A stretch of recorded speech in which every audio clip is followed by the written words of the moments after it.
অবশেষে আমি মায়ের পাসপোর্টটা শো পাইলাম। এভরিওয়ান, আমি পাসপোর্ট অফিসে আসার পর আমার একটা সাবস্ক্রাইব আমার ফলোয়ার্সের সাথে দেখা এভরিওয়ান, আমরা পাসপোর্ট অফিসে চলে আসলাম। শেষে আমাকে স্যার সিগনেচার দিল, পারমিশন দিছে। পাসপোর্ট আমারটা শুধু পাইছি, আমার মায়েরটা এখনো পাই নাই। Hello guys, welcome to back my YouTube channel BD fitness Suman চ্যানেলে আপনাদের সবাইকে স্বাগতম। আমি সুমন রয়। অনেকেই হয়তো জানেন আমি একজন ফিটনেস কন্টেন্ট ক্রিয়েটর। আমি মূলত চ্যালেঞ্জ ভিডিও করি। তবে আপনাদের আজকে আরেকটা বিষয় বলি, আজকে কোনো আমার ফিটনেস বা চ্যালেঞ্জ নিয়ে সেই ব্লগটা হচ্ছে না। আজকে জাস্ট আমি আমার পার্সোনাল বিষয় নিয়ে আপনাদের শেয়ার করব। তো গাইস, অনেকেই জানেন না, তবে আমি আজকে বলি, আমার মা অনেক দিন যাবত অসুস্থ। তো আমি আমার মাকে নিয়ে ইন্ডিয়া যাওয়ার প্ল্যান করছি। আর আজকে আমি যাচ্ছি পাসপোর্ট অফিসে পাসপোর্ট উঠাইতে। আমি আজকে থেকে প্রায় 14 দিন আগে পাসপোর্ট করতে দিয়েছিলাম। তো কালকে আমার মেসেজ আসছে আমার পাসপোর্ট তৈরি হয়ে গেছে। তো আজকে আমি পাসপোর্ট অফিসে যাব।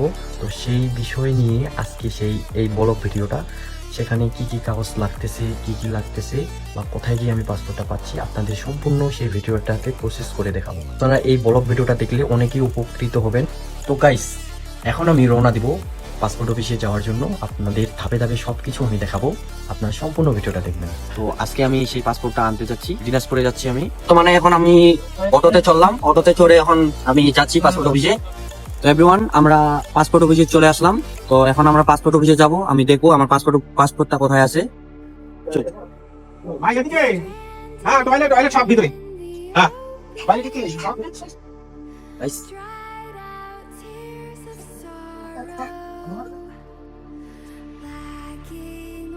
পাসপোর্ট আমারটা শুধু পাইছি, আমার মায়েরটা এখনো পাই নাই। তো আমি আমার মায়ের পাসপোর্টটা নেওয়ার জন্য আবার যাচ্ছি।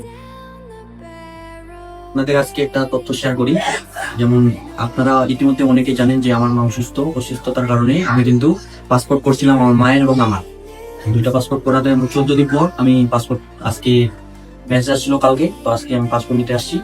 তবে আমি নিজে আসছি, সেই কারণে আমাকে আমার পাসপোর্টটা দিছে। তবে আমার মা অসুস্থতার কারণে আসতে পারে নাই, সেই কারণে আমার মায়ের পাসপোর্টটা আমি আমার হাতে পাইনি। সেই কারণে আমি স্যারের কাছে গেলাম। তো সেখানে তারা বললো একটা ফর্ম পূরণ করতে এবং কি আমার মায়ের স্বাক্ষর নিয়ে আসতে। তো আমি নিজে এই ফর্মটা পূরণ করলাম। পূরণ করার পর এখন আমি স্যারের কাছে যাবো, আমার মায়ের স্বাক্ষর নিয়ে আসি বাসা থেকে। করি আরেকটা তথ্য, যদি আপনারা কেউ পাসপোর্ট করতে দিচ্ছেন বা করতে দিবেন, তাদেরকে একটা কথা বলি যে আপনারা যখন পাসপোর্ট নিতে আসবেন তখন অবশ্যই যারা যারা পাসপোর্ট করতে দিচ্ছেন শুধু তারাই আসবেন। কারণ এখানে পাসপোর্ট নেওয়ার সময় আপনার কাছে একটা ফর্ম নিবে, যে ফর্মটা আপনাকে দিছে, এবং কি আপনার কাছে ফিঙ্গারপ্রিন্ট দিবে, তারপরে আপনাকে পাসপোর্ট দিবে। তাছাড়া যদি আপনার বাবা মা কারো পাসপোর্ট যদি আপনি নিতে চান, সেক্ষেত্রে আপনাকে পাসপোর্ট দিবে না, সেক্ষেত্রে আপনাকে একটা ফর্ম পূরণ করতে হবে, ওই স্যারের কাছে পারমিশন নিতে হবে। সেই স্যার যদি আপনাকে সিগনেচার করে তারপরে আপনি পাসপোর্টটা আপনাকে দিবে, তাছাড়া দিবে না। আমি বাসা থেকে ফর্মটা পূরণ করে নিয়ে আসলাম, আমার মায়ের স্বাক্ষর নিয়ে আসলাম। এখন আমি স্যারের কাছে যাব, দেখি সে পারমিশন দিচ্ছে কিনা, তারপরে আপনাদেরকে দেখাচ্ছি আমি পাসপোর্ট আমার মায়েরটা পাই কিনা। তো এভরিওয়ান, অবশেষে আমাকে স্যার সিগনেচার দিল, পারমিশন দিছে পাসপোর্টটা নেওয়ার জন্য। তার পাশাপাশি আমাকে বললো একটা আমার এনআইডি কার্ডের ফটোকপি এর সাথে জমা নেবে।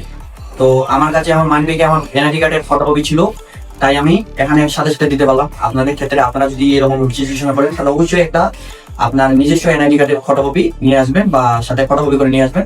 তারপরে এইটা সহ আপনি এখন পাসপোর্টটা হাতে পাবেন। আমি এখন আমার মায়ের পাসপোর্টটা আমি নিতে যাবো, দেখি এখনো আমাকে দিচ্ছে কিনা। আমি তো স্যারের কাছে পারমিশন দিয়েছি।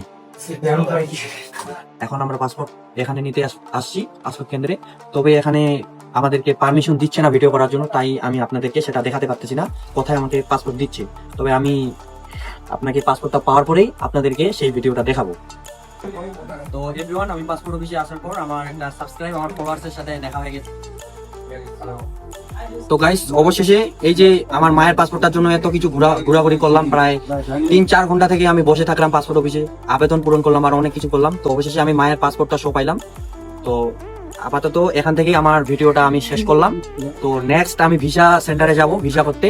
তো আপনারা যদি সেই ভিডিওটাও দেখতে চান তাহলে অবশ্যই কমেন্ট করবেন, আমি সেই নিয়েও একটা আমি ব্লগ ভিডিও তৈরি করব। ধন্যবাদ সবাইকে, টাটা।